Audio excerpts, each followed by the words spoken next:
Game 49, the Slick Stick, Toronto 4, Montreal 1, begins right now on the Leafs podcast. Hello, and welcome back to another Maple Leafs recap on the Leafs podcast on YouTube. I'm here with my dad, and we are going to break down this recent Toronto Maple Leafs game. So, without further ado, on with the show. Leafs win 4-1 to the Montreal Canadiens on Wednesday night in Montreal.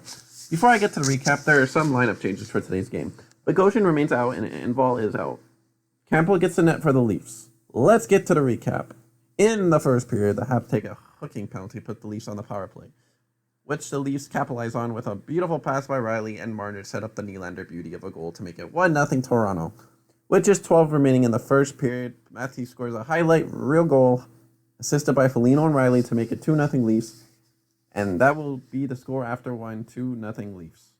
In the second period, the Habs come out strong, trying to make it a one-goal game, but Campbell says no, as he made some spectacular save to keep it a 2-0 game. However, Muzzin scores to make it 3-0, Toronto with the help from Spezza and Jumbo Joe. Suzuki would score to put Montreal on the board to cut the Leafs lead to 3-1, and after 2, it was 3-1. In the third period, the Leafs came out skating to put the game away, but as we know as Leafs fans, the Leafs somehow take a dumb penalty. Galinchuk takes a 2-minute high-sticking penalty to put the Habs to that power play, but the Habs failed to capitalize, and it remained a 3-1 Leafs lead. Bucks puts the icing on the cake to put the game away on a 4-1 from Spezza and Hall. And that will be the score of this game, 4-1 for your Toronto Maple Leafs. Campbell played absolutely remarkable for the third straight game, making 32 saves. Our power play was much better, going 1 for 3. Bucks extends his goal streak to 3 games. And the Leafs will head home in less than 24 hours as they welcome the Vancouver Canucks to Scotiabank Arena at 7:30 p.m. And you can watch the game on TSN4. The 3 stars of the game. The first star goes to Matthews with a goal. The second star goes to Riley with 2 assists. And the third star goes to from your Toronto Maple Leafs, William Nylander with a goal. And now, a quick question and answer with Eric and a special guest, which is my very own dad. And without further ado, let's get right into it.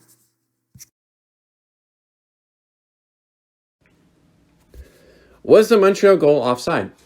I thought it was, but you have to look at it in the coach's perspective. The game was 3-1. If he calls that, and there's a 50-50 chance that he doesn't get that call, it might be 3-2. He thought about it, but I don't know. I guess he made the right call. Yeah. Rate that Matthews goal out of 10. 11. Yeah, me too. He has no business doing that. Okay, you see these guys, they're always doing all these fancy tricks in warm-up. But hey, you don't have 200-pound guys looking at you trying to hit you and knock your block off. He hits that from midair, puts it to his stick, within a second it's in the net. Incredible. I know, I nearly shot myself when I saw that. Number 3, will the Leafs keep up the winning streak? That's a tough question because the Leafs win when you don't expect them to or when they absolutely have to. Today, it's kind of like a trap game.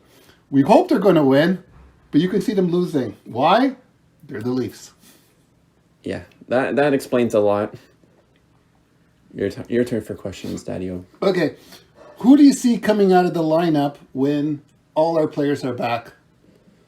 Oh, that's a tough question. Fourth line, I think Brooks probably gets the out. Okay, if you're going to take Brooks out, who do you put on that fourth line?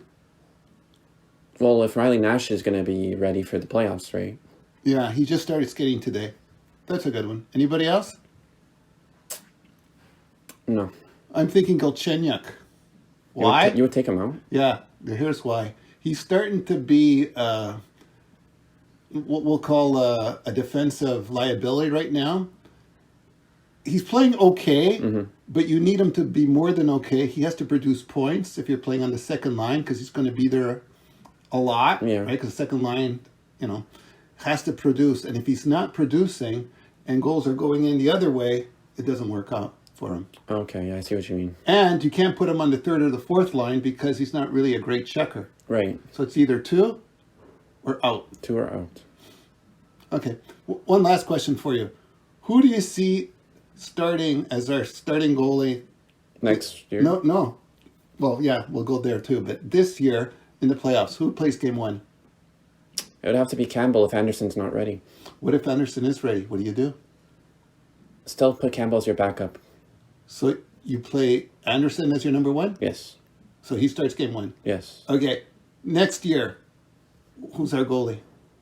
If you can't pay Anderson the money that he wants, then you're going to have to go with Campbell. And who else? Do you go get a goalie? You might have to go. You might have to get a goalie. You might need to get one, yeah. Maybe for around $2.5 million. Yeah. Agreed. All right, guys. That's the end of the question and answer with yours truly. Bye-bye for now.